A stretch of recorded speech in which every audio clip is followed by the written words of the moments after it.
আশা ভরসা সব শেষ হয়ে গেল কি বাংলাদেশের?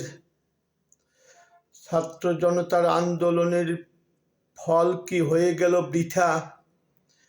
সব জায়গাতেই চলছে ঠিক আগের মতো, ভালো কিছু তো হচ্ছেই না।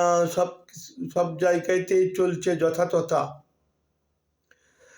সাধারণ মানুষ যা চেয়েছিল কিংবা যা চাই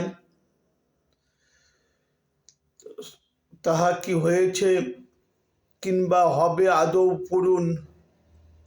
সবকিছুর মূলে রয়েছে অসুস্থ রাজনীতি, আর এই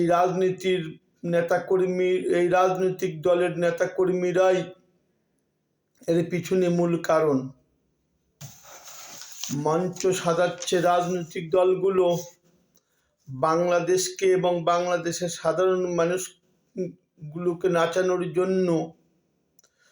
নির্বাচনটা শুধুমাত্র হয়ে গেলেই হয়, তাহলেই এই রাজনৈতিক দলগুলো 5 বছরের জন্য হয়ে যাবে ধন্য।